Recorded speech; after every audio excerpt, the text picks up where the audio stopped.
开这个，开这个，广播我自个，诶，我开慢了，应该可以了，需要再给它再开个慢。可以了，你怎么说？这么说应该效果好一点。呃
，Hello, everyone. Good morning. I hope you had your first or second coffee, and I hope you are excited for this session. I'm very excited. And so today we're talking about unlocking data ecosystems for more effective and inclusive climate action. My name is Yu Tian. I will be the moderator of this session. I'm a policy analyst from Paris 21. And I'm very happy that we have our outstanding speakers today in this session. I want to introduce them. Some of them are joining online, some of them are joining here with us. First, Phil Bright. He's the statistics infrastructure and dissemination manager from the Pacific community. And we're joined by Ms. Milsotis Rivas Peña, the Director General of National Statistics Office of Dominican Republic. She just finished the plenary session and probably another interview, so thank you very much. And we're also joined by Claudia Wiles. She's the International Hub Director at the Development Initiative. Hi, Claudia. We're also joined online by Ashat Hassan. Ms. Ashat Hassan, she's the Chief Statistician from Maldives Bureau of Statistics. And we have another speaker, Josiah Gironi Osborne. He will try to join us later. He's having some technical problem.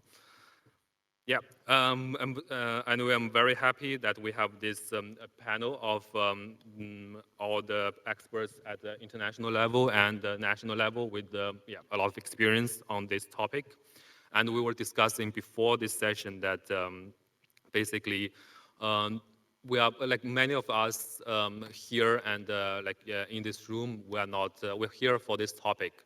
But most of us are not the expert on climate data, and there are very few of them.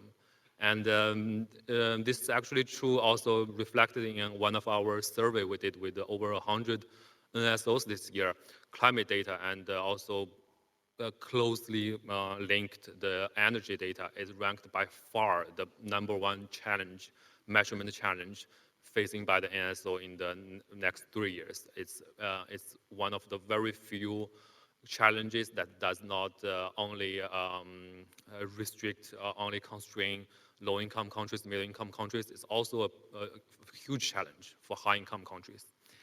And today we will have a more specific focus on the small island development states, but also, yeah, a bigger, we'll also talk about the global level issues. The small island development states, the SIDS, they are facing, I would say, yeah, they are being impacted disproportionately by the climate change, by all issues and problems, challenges brought by the global warming and yeah, all the climate risks. And we're very happy to have yeah, our panelists who have been working, who's from or been working with seeds for many years. And well, without further ado, let's start our session today. And I will start like with the high-level panel discussion, strengthening climate change data ecosystem to build climate resistance, a deep dive into the case of seeds. So first question is more, I would say, at global level and more at high level, the current landscape, the climate data ecosystem and the main challenges for seeds from civil society. And from country, regional, and international perspectives. I want to ask my first question to Ms. Hassan, if yeah, who's joining remotely, and she's going to bring some perspective from the Maldives Bureau of Statistics to us. So, Ms. Hassan, based on your experience, could you share with us the main challenges in the Maldives regarding climate change data access, use, and mainstreaming into official statistics for better reporting, planning, and decision making? Over to you.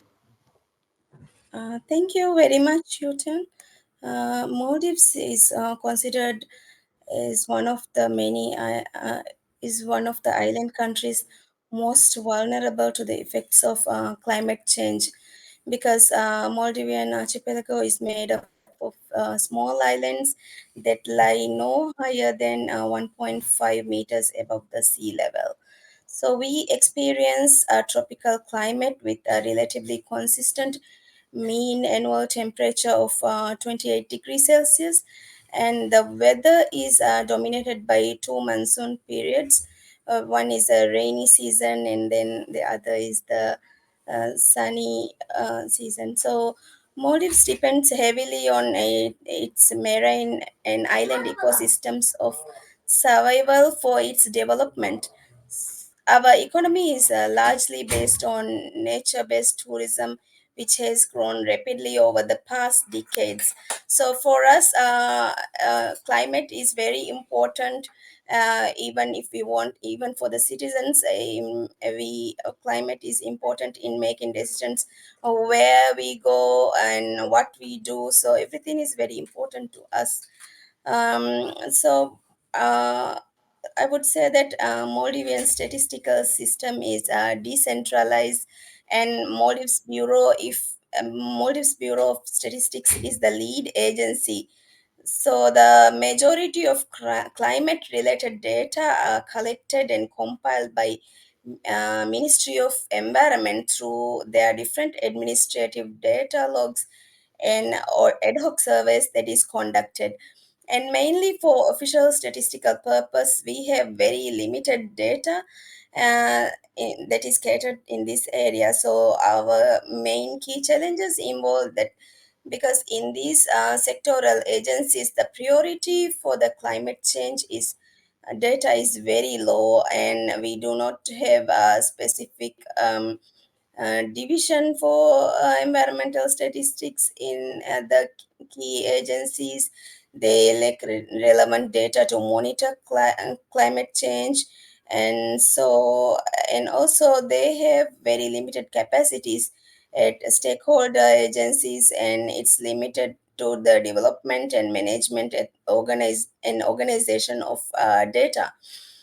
And also it lacks proper institutional arrangements for the data collection and data sharing, and also sometimes we have inconsistent data formats that are not standardized, and some lacks the proper methods in the data acquisition, and also sometimes the data quality is poorly data is quality maintained very at low quality, so there are no measures to quality control. And we also lacks the infrastructure that is needed for the data collection, and sometimes we don't have the proper data management systems, so that it hinders data sharing even if we have the data collected. So we lack capacity at data analysis within the whole statistical system. So these are the main issues that needs to be addressed, and to build up data collection system, and even for the existing data that is being collected for specific report preparation under different exercises. Thank you. Thank you very much, Ms. Hassan. And yeah, I think you said it better than even the survey results that we collected. The issue and the lack of capacity in reporting climate data and use climate data exists in every part of the official statistics. And I saw this very interesting, like a meme or joke the other day. It's it's all different kinds of requests from the government, from the civil society, from the public on data and on facts, on misinformation, and there's also all kinds of requests on reducing the budget, or like try to make your office more efficient, basically spend less money.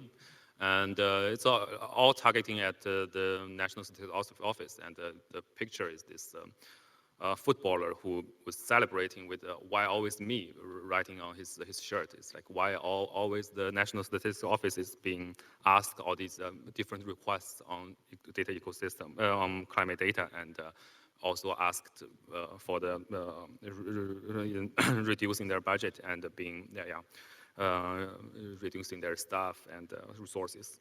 But thanks for showing, giving us the examples of the challenges faced by the Maldives.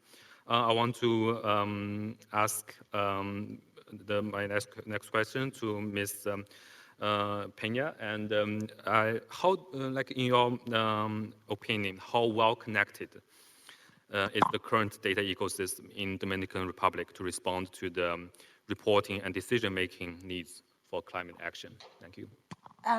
Thank you, and thank you for the invitation to the National Statistics Office of the Dominican Republic.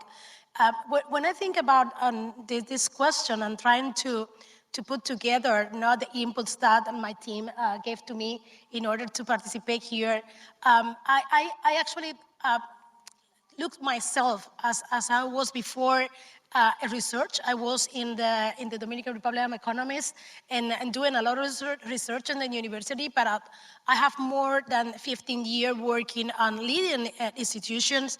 And when I arrived 2 years ago, almost 2 years and a half, to the National Statistics Office of the Dominican Republic, the first things that I have to understand is that the National Statistics Office is more than a census on surveys. No? And there is something about ecosystem, a system. We need to know what a system work. No? And that is totally, because maybe if it's a challenge for the National Statistics Office, you can imagine the other institutions that are gathering around.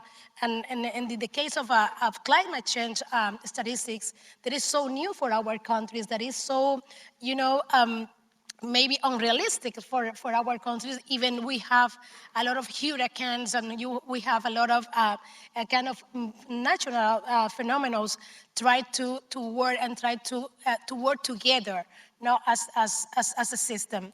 And I think regarding to the question, in the Dominican Republic, we have a system, the ecosystem on climate change that is partially connected, because we have start to make some efforts to articulate the work of different institutions that have to gather information more in the administrative data sources.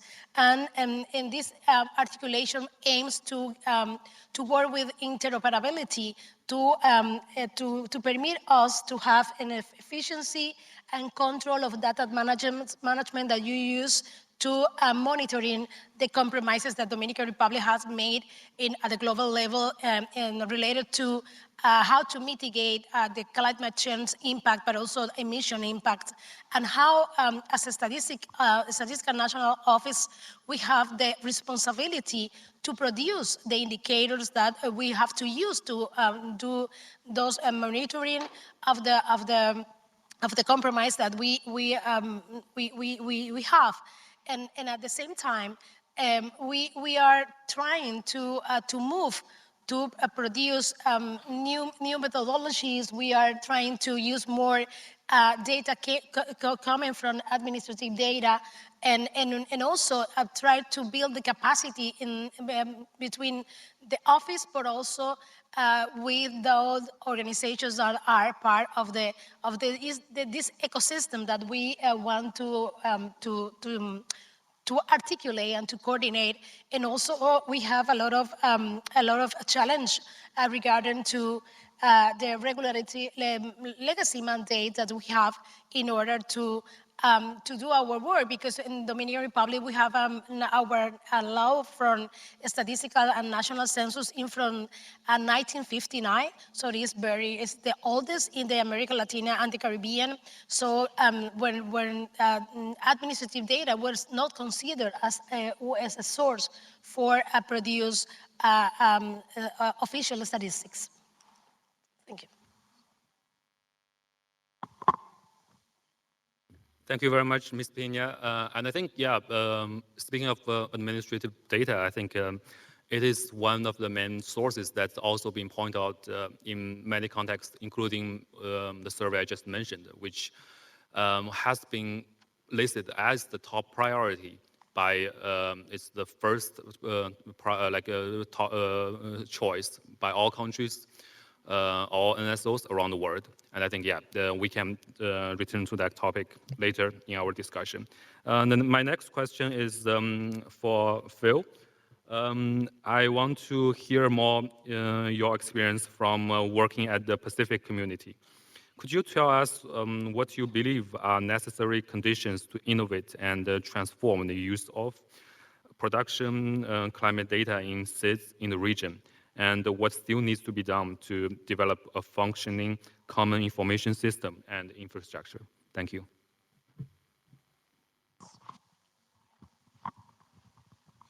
Morning, everybody. So, as we all know, the big challenge with climate data is that it comes from a wide array of data sources, such as surveys on energy usage and generation, particularly what is used to generate it, transport surveys, satellite imagery, or agricultural surveys on land use and land use change. And then it needs to be, elaborate transformation of the raw data into standard measures of greenhouse gases, depending on, for example, exactly what type of fuel was used, at what efficiency for generating the data, or how much gas is estimated to be released as a result of clearing a particular type of forest. Now, the diagram on the screen is largely based on the content of a document on the UN Framework Convention on Climate Change, the UNFCCC website, which is about national reporting, monitoring, reporting and verification, so the MRV, under the UNFCCC. The articles referred to are articles about reporting requirements in the Paris Agreement under the UNFCCC. A climate change data ecosystem would likely be an expanded version of this diagram, which highlights the complexity of the environment that we're talking about.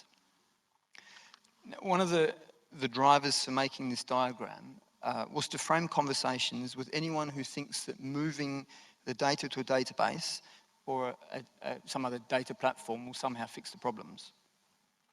It must be part of the solution, but the expensive problem is that all the dark blue parallelograms on the left-hand side, with often inadequate or empty national data, and the analytical ellipses, which a data infrastructure could provide a platform for, but not solve directly. So for many components of national reporting, the source data simply does not exist. For example, estimating greenhouse gas emissions from waste is a difficult but possible statistical exercise that is not conducted in most Pacific SIDS.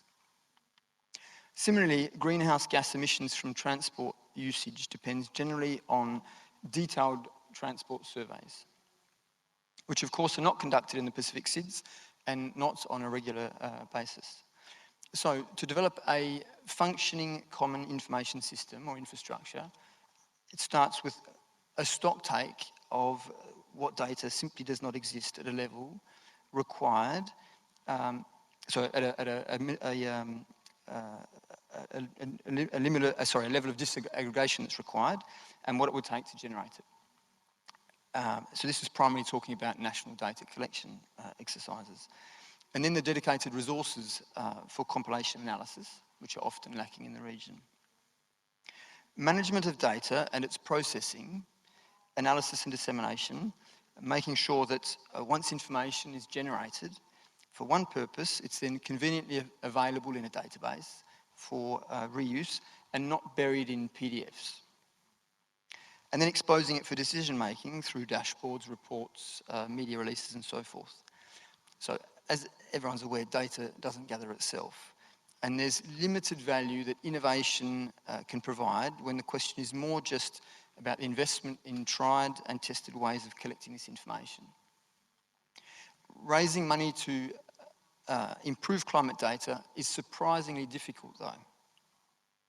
The commencement of a climate change flagship program at the SPC, at the Pacific Community, generously funded by New Zealand, will enable us to work closely with countries and partners to provide disaggregated and tailored data, which will provide a limited, better than nothing set of benefits, saving money compared to the so-called Rolls-Royce.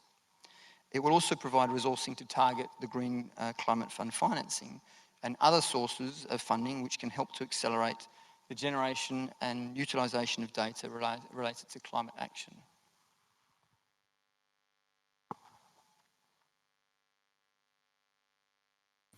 Thank you, Phil. I really like this diagram, and shows basically both the complexity and what like the gap in the infrastructure for data ecosystem. And I would definitely, I have your slide, so I don't need to take a screenshot, but I see a lot of people are taking pictures for this. So my next question for Claudia. One of development initiatives' main goals is to strengthen data ecosystem. From your global perspective, both from your experience at the development initiatives and as the head of sustainable development goals and the environmental statistics at the ONS UK, what is the specific value or particularity of mobilizing a data ecosystem in the context of climate change in countries? And how can climate change data ecosystem contribute to increased data use at the national level? Thank you. Thank you so much. And thank you so much for inviting me on this panel with such esteemed colleagues, heads of NSOs facing huge challenges as they try to steward this vast amount of data. And that diagram, Phil, I think just sums it up completely, the complexity of this rich data ecosystem. And I think we should all print that out and take that home and be carrying that around with us and be referring to it for a long, long time. But for me, I currently work at Development Initiatives. As you say, we do a lot of work tracking finance, and in particular, we're looking at climate finance. I think I'll come back to that later. I've got some history in this game by managing some of the environmental statistics at the UK for a short amount of time, and witnessed some really great innovations across the data ecosystem. But I also want to speak from a personal perspective as well, as the daughter of a farmer and the sister of a farmer, and really who installed in me at such a young age this love for data and statistics, because actually if you're working in that industry, needing to be numerate and understanding your data and your data ecosystem is vital from the very production all the way through that value chain. And I think that's what really excites me about this area, is the opportunity. And Phil's diagram did show you how complex it is, that rich number of sources. But it is about that rich number of sources. We're talking about our standard data sets, our household surveys and our census data, transport surveys, really complicated things, but also big data. We've got our colleagues here in the room from Nepal, and I know that you've tested a lot of things looking at air pollution, looking at internet sensors within urban areas. That's really exciting, and it's about bringing that data together with small data from citizens who are able to do things like count wildlife. So when I was managing the natural capital accounts and the team producing those accounts, they were doing some amazing things like thinking about how to count butterflies in the UK, how to measure soil quality. And I think that soil quality is often missed within a lot of the discussions as well. We've got some great examples that have been spoken about in previous panels, talking in particular about ocean plastics in Ghana and how citizen science can contribute to the measurement there.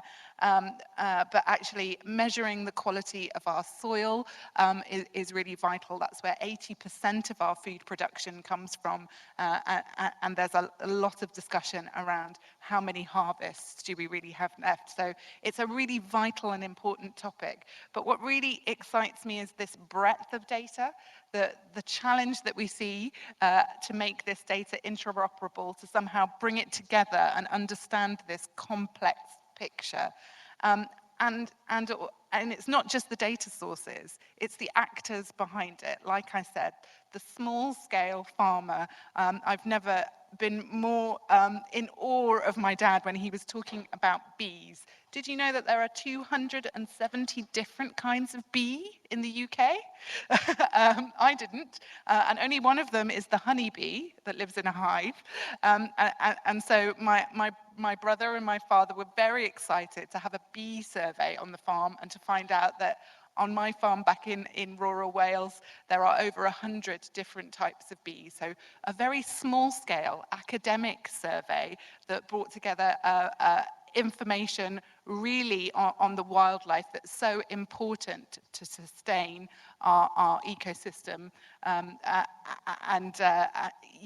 of wildlife and growth. But it's the different actors. So first of all, the different ministries involved, and Phil talked a little bit about this.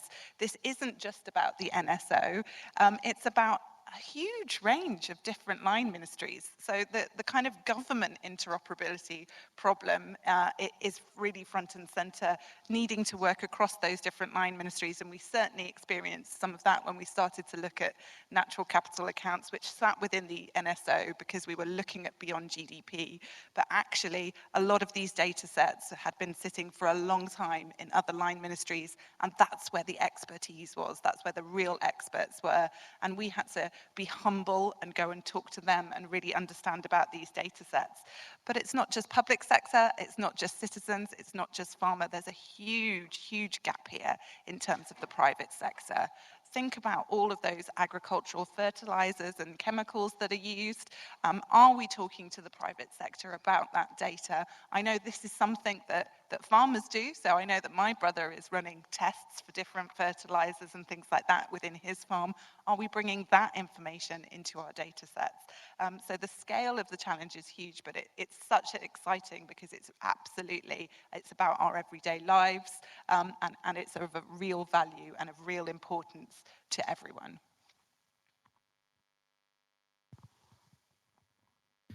Thank you so much, Claudia. I learned a lot. I really agree with what you said, except that I think statisticians are always humble. Like, we don't need to be humble when we visit the other ministries. So yeah, thank you so much. And yeah, a great story about the like farmers' knowledge about these specific issues, and it also showed us, I think, how little we knew like about climate data and the climate change issue itself, because Phil also told me before the session that we've been having like this type of discussion in previous World Data Forums.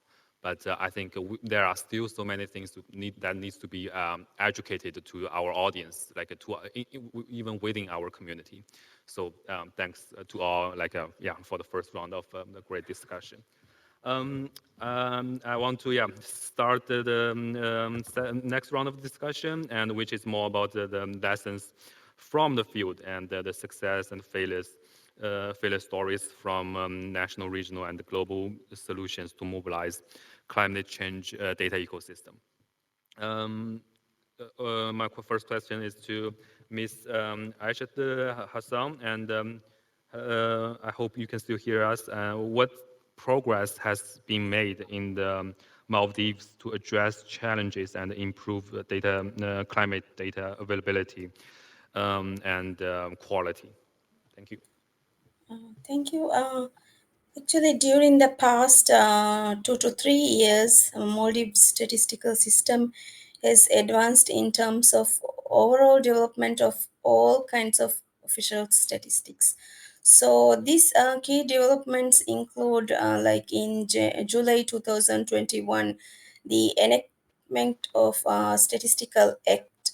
So the Act aims to advance the statistical system of Maldives and to collect relevant data regarding the Maldivian economy, ecology, social aspects, and also use the data responsibly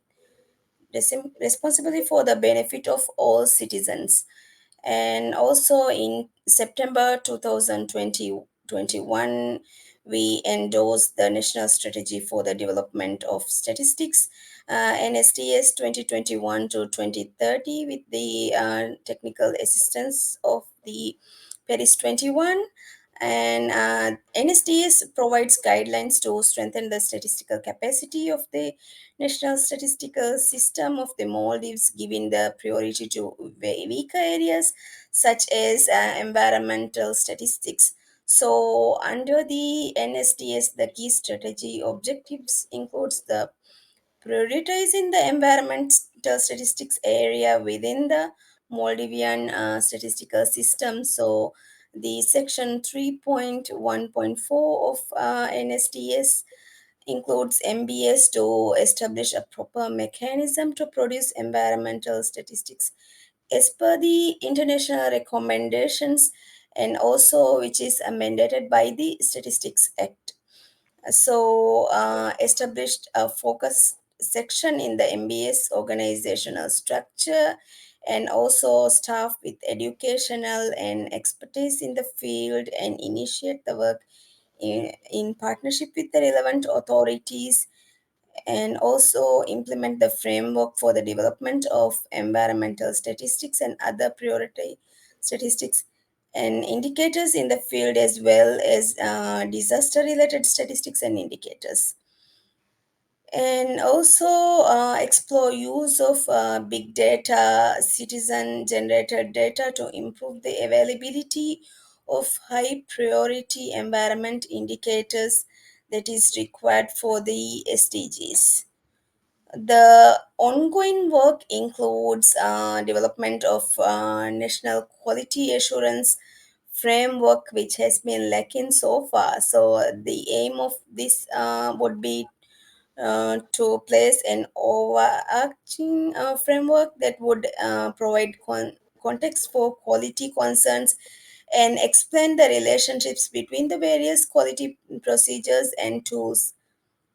So, this framework can assist the Maldivian statistical system in reviewing the quality of the current statistics that we are generating, providing a basis for planning and improve the quality through application of good practices. This includes the environment statistics as well, and it also provides a monitoring framework for the quality of statistics over time, which also helps us to identify the quality gaps in data and aiming to ensure sufficient comprehensiveness of statistics to meet our needs. So, in also on currently we are on the process of developing a statistical database, that statistical suite. So, which is an open source platform for the efficient production and dissemination of high quality statistics, which also helps to manage in much more cost efficient ways the different data sources required to aggregate and set up the proper workflow, ensuring quality outputs, especially for the environment statistics. So, in the process of establishment, currently we are in the process of establishing the island level data collection mechanism, which includes the environment statistics and also climate related data, which we have collected through the island level form introduced during past census that was conducted in September 2022. Thank you. Thank you. Well, it's really encouraging to see your office with really like limited capacity and also limited number of staff is able to leverage all these different tools and processes to solve this disproportional issue.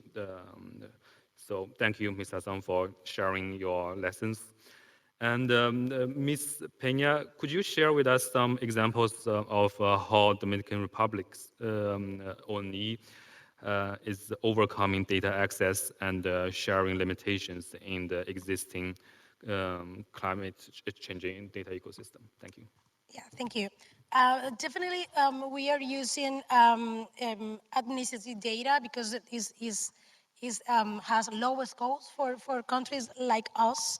But at the same time, as I mentioned before, there is very important for a national statistic office to build trust between the others among institutions that have to share with you their administrative data and work with them to have a what broadness comprehends about what is the technical role that a national statistic office has to play, but in order to produce statistics, and that's role I think it is you need to articulate the institution, but also provide us an opportunity, to strengthen their capacity, build also to develop a new methodology, sharing experience that we can learn from different national statistical offices all over the world, and also.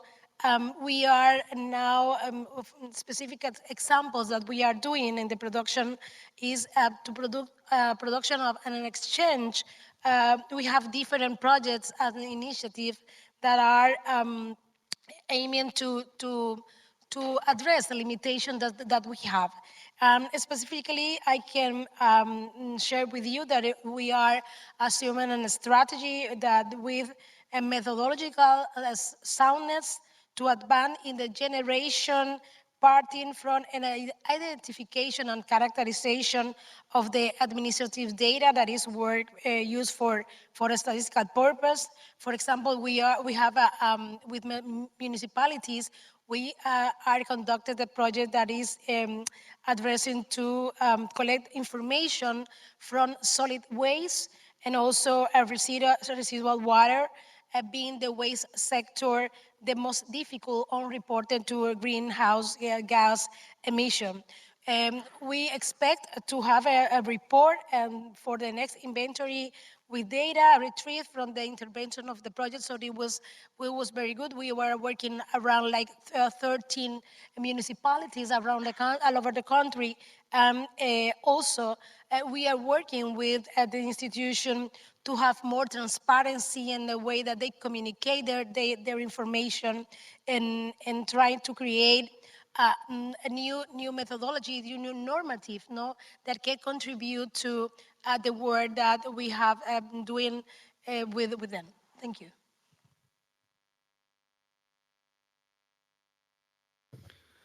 Thanks, Ms. Pina. And I think, yeah, we're running short on time. So I'll quickly just ask Phil my next question. How can you provide us an example of how SPC is helping to improve the climate data in Pacific States through shared digital infrastructure solution?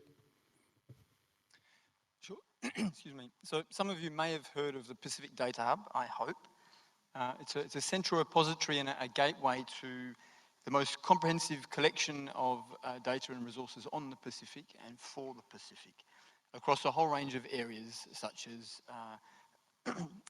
economic and population statistics. There is some climate change data in there, fisheries science, genetic resources, food security, health, education, and so forth. The Pacific Data Hub, the PDH, is an emerging Pacific data ecosystem to promote greater coordination in data governance, data management, dissemination and uptake initiatives, and serves as a vehicle for investment in a sustainable data infrastructure for the region.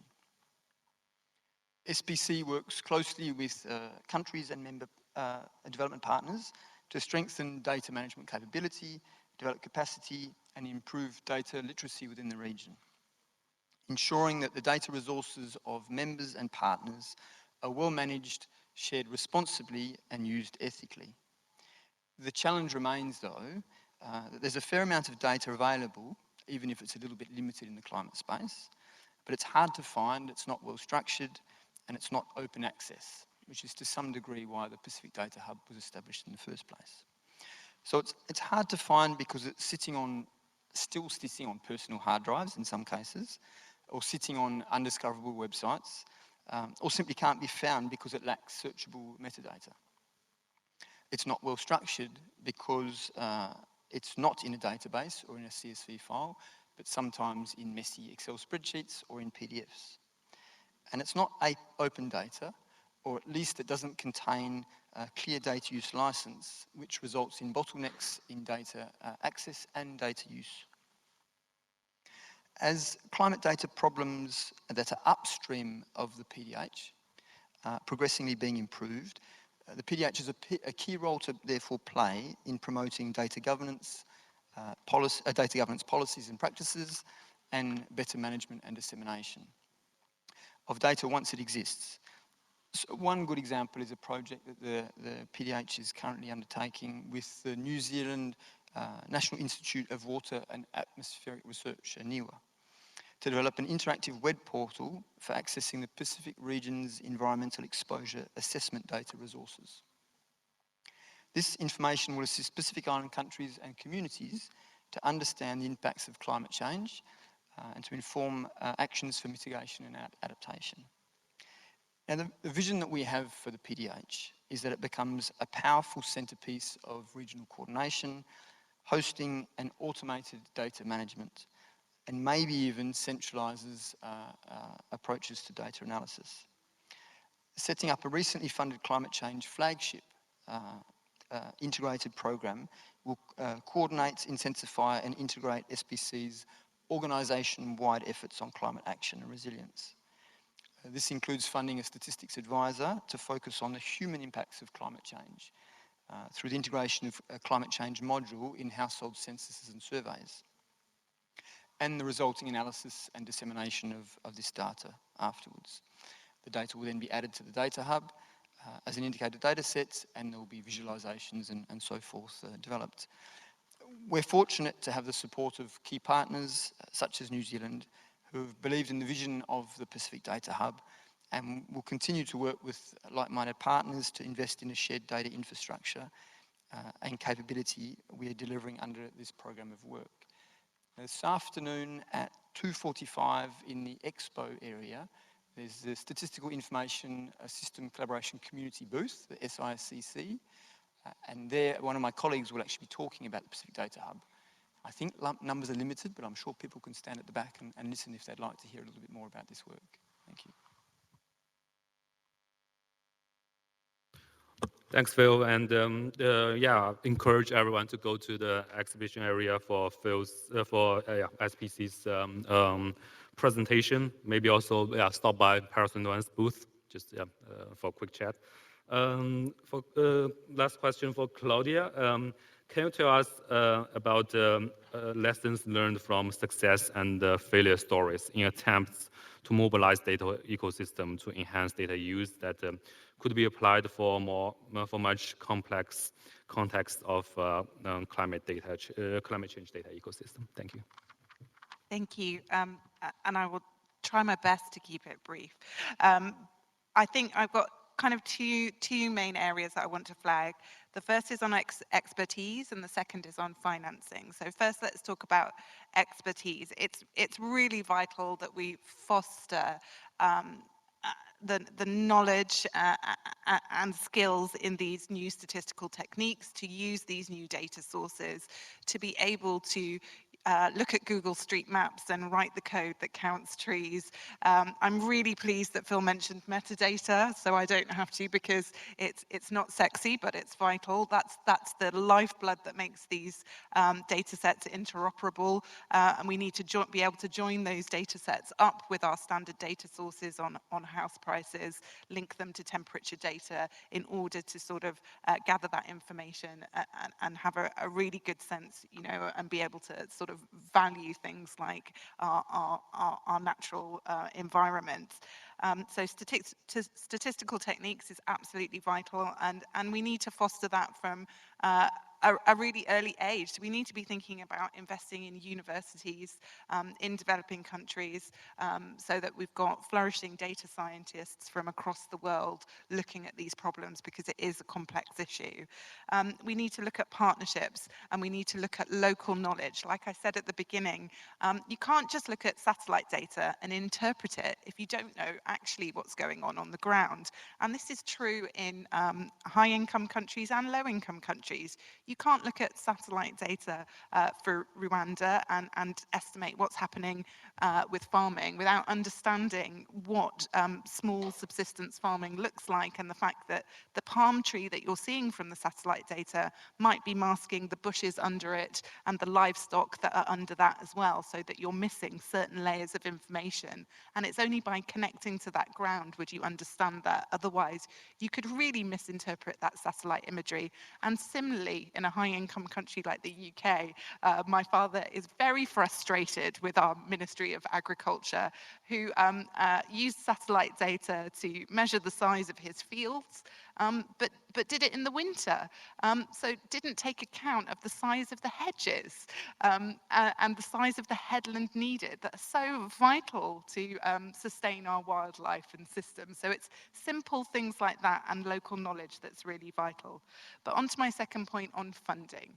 And this is really crucial. As climate explodes as an issue, as rightly it should, it's going to attract more and more funding. How coordinated is that? There is a real risk here that we don't understand what is being financed. We've got pilots being financed in silos and that we're not coordinating and making the most being efficient with our money, the most bang for our bucks, as you were. And I think that's a real risk. And we've seen that in other areas.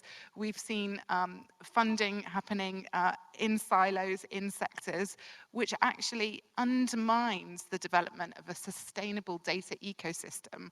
And precisely because climate crosses so many sectors and so many industries. That's a huge, huge risk. You could have funding for data systems happening in one area on agriculture and in another area on health, and they're not joined up together, and they should be. And we've seen that in other areas within SDGs. When we've done our data landscaping, you see this kind of, let's monitor it many times and use it once, rather than monitor it once and use many times. Um, and and as we think more about climate financing and the coordination around that, how do we coordinate that at an international level, understand what's being financed, understand what national priorities are, and what domestic finance is being put into there? And I think there's a real opportunity here, in particular for initiatives like the Clearinghouse for Sustainable Development Finance, to come in and really help us unpick that picture. And it's really, really vital. And if we haven't got the coordination, we will be inefficient in a time where resources are really, really scarce. So it's really vital that we use them as well as we can. Thank you. Thank you so much, Claudia. And yeah, I really agree. And on the financing, especially on the financing side, Claudia mentioned the clearinghouse for financing development data. This is a work that Paris 21 has been doing in the past 2 years. And one like really frustrating thing that we got from this whole process is how not coordinated funding to data is.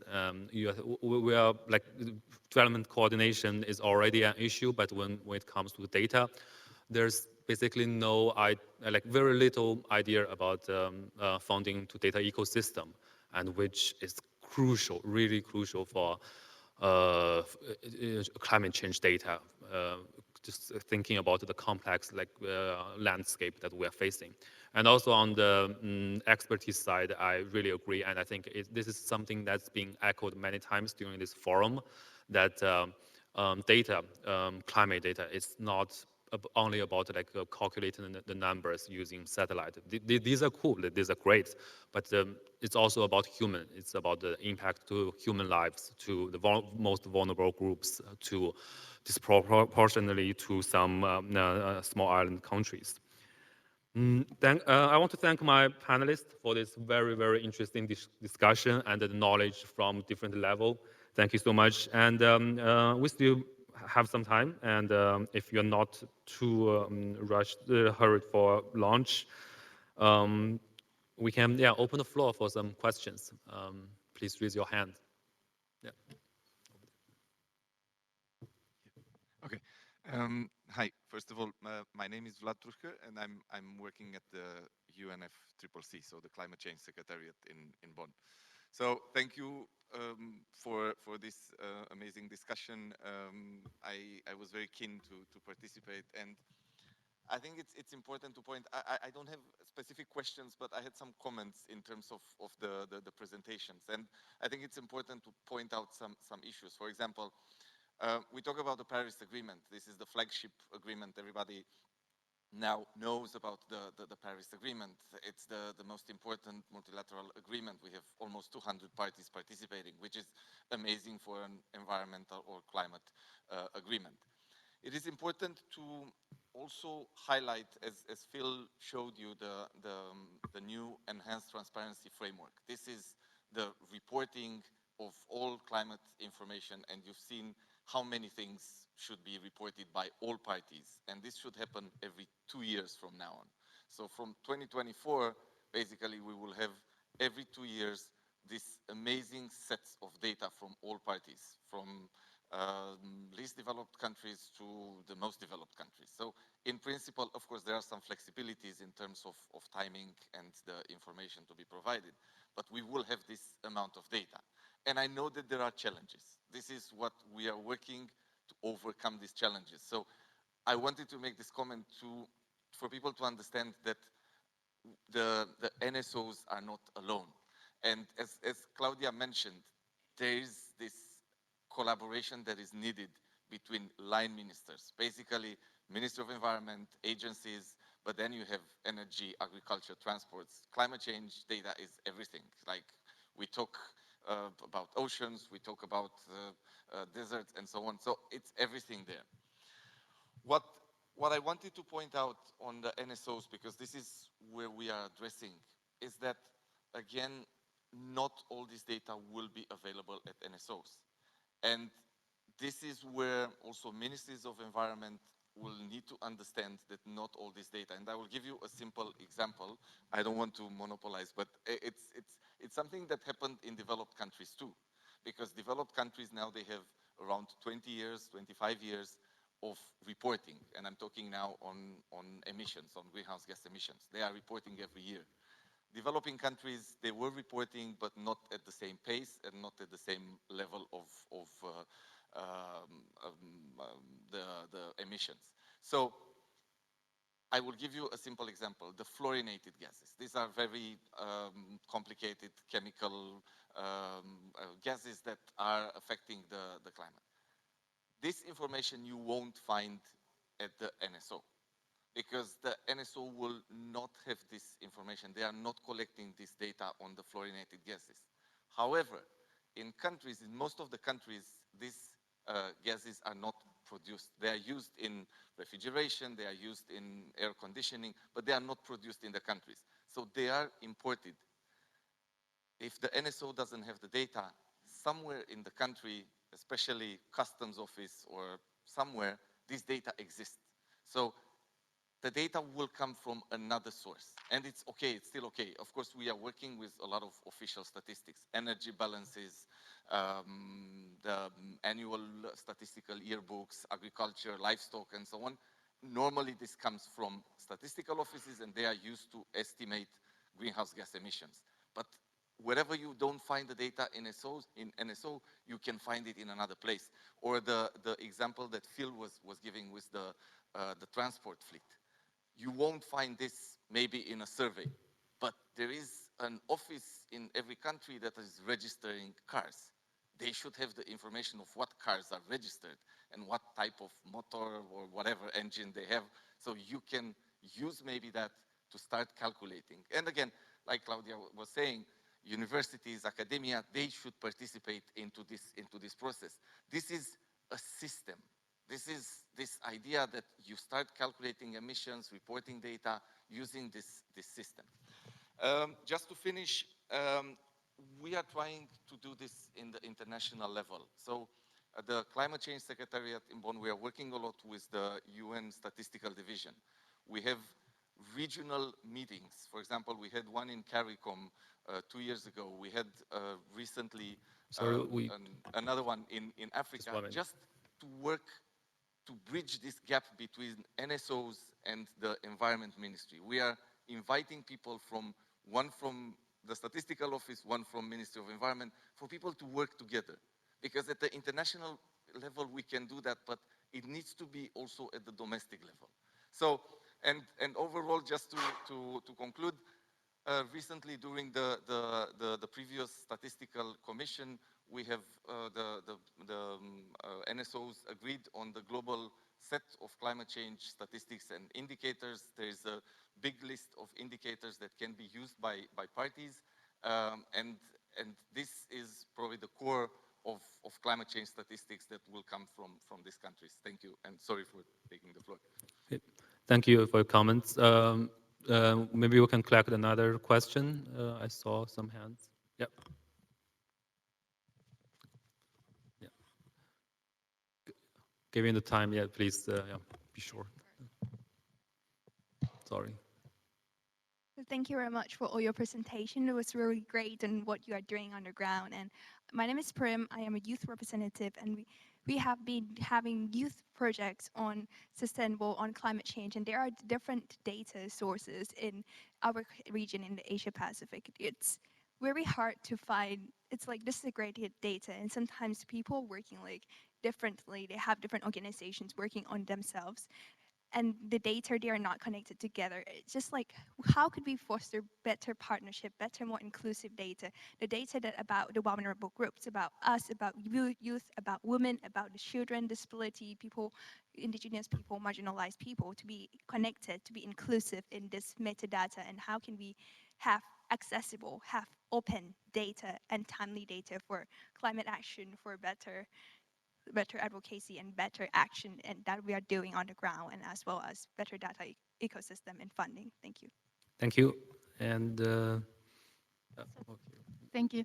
Dilek Freisel from the International Institute for Applied Systems Analysis. I think it's a very good discussion. I'm really enjoying it, and thanks for UNFCCC also being here. I was just looking at them at the start of the session and I couldn't find them. I'm just thinking about, like, how do we're talking about the data ecosystem, we're talking about digital ecosystem, how we can make this really more inclusive. So we have heard about citizen science as an approach, which is the field that I'm also working on, together with Earth observations. And I was wondering, like, the opinion of the panel and maybe other colleagues here as well, how can we make these scattered citizen science efforts from many different areas, from many different parts of the world, in a coordinated way, so the data that they produce can be really translates into a global action? Because we know that there are so many beach cleanup activities, as was highlighted before, but they all use different methodologies. How can we make these data nationally relevant and globally relevant? And would that be the UNFCCC taking the lead, or would that be UNEP, or which ones of these, and how? Thank you. Okay, thank you. One last question, maybe from there. Sorry, yeah, for other audience. Hi, good morning. I'm speaking very slow because my language is not English. The first interview is very important.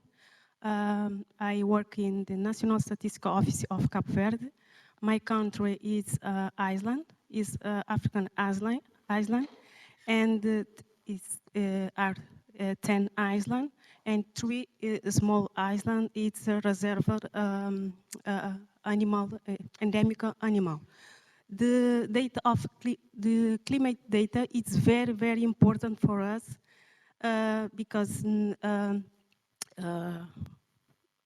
as condition, but the data is very, very difficult to collect. If this data is collected to survey, it's okay, but National Statistical Office, it's no problem. The big problem is in the sector. I think is very important to join the many sector, for example, agriculture minister and the National Statistical Office in the region know the world. For example, in Africa, Iceland, Africa, for to concerns. What is my it's a joint, in foreign joint, to explain the important for the data of the Iceland, mainly Iceland, because this condition. Thank you. Thank you. Panelists, yeah, maybe 1 minute each, and pick up, yeah, whichever question you feel like to answer. I'll start from maybe this time, Phil. All right, I'm going to have a relatively fast reply to the gentleman from UNFCCC regarding getting data from other areas of government, other data sources, which is very true. The challenge we have in the Pacific is the capacity to do that. And so it's one thing to get customs data. It's another thing to do any more with it than some basic IMTS tabulations or something like this. Likewise with the cars being recorded with the Department of Transport, in countries with 1,000 people, that's probably someone scribbling on a piece of paper and no information about the car itself. But I'm just guessing, I'm not exactly sure. But it's a really big challenge for the SIDS. And if things like this, to some degree are difficult for some of the larger countries. For the smaller countries, it's almost impossible. Thank you, Phil. Claudia?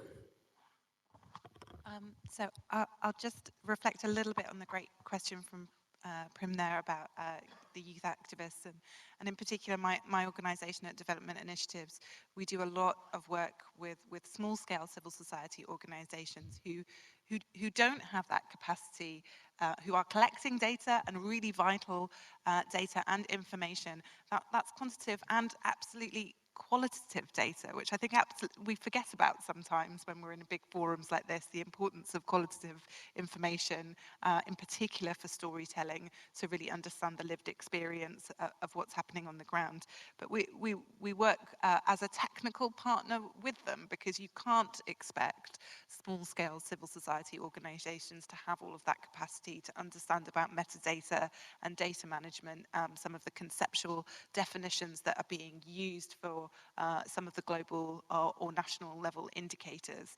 And so I think there is a real opportunity there for data partnerships and for you to partner with other sort of non-governmental organisations to help standardise and harmonise some of the methodology and the data that you're collecting, so that it can be used alongside some of the official sources, and we can talk to you about transparency, metadata, and really, really simple techniques. So we're not going in trying to put you all onto kind of an enterprise cloud service. This is talking about really, really simple data models that you can take away and use and build the data capacity that way.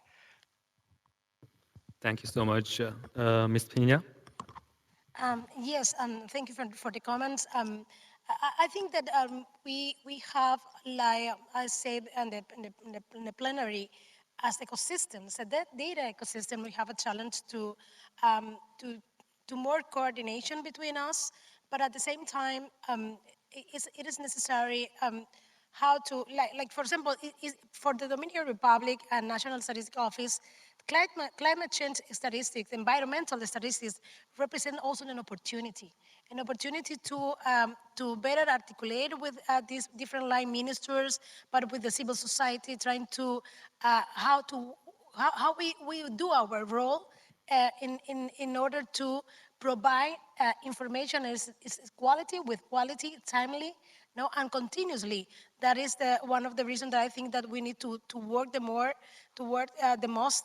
But also, it is necessary at the same time, at the multilateral level also, we have found like who is leading the coordination of the process, because in the United Nations, since I guess was 2015, there was a call to more coordinating between agencies and inside of the United Nations. And we need to also to see from the other side, that UN is coordinating itself in order to provide more addressing and integrate help to the countries to move forward on those challenges that we have. Thank you. Thank you. Thank you so much, Ms. Hassan.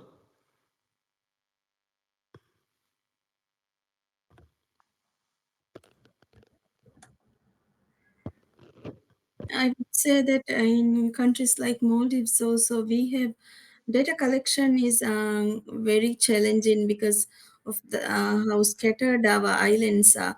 So we also need proper management and also a coordination of data collection from the islands. For example, climate related data is very important for us, and in order to coordinate, it's very challenging for us. So with proper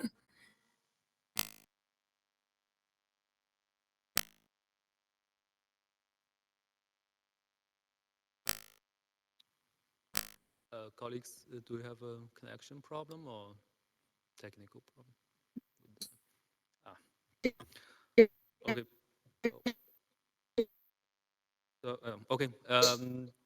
Sorry, Mr. Hassan, we probably need to cut the stream, but thanks a lot to positive everyone, to our framework participants. and also coordination. I think we could improve our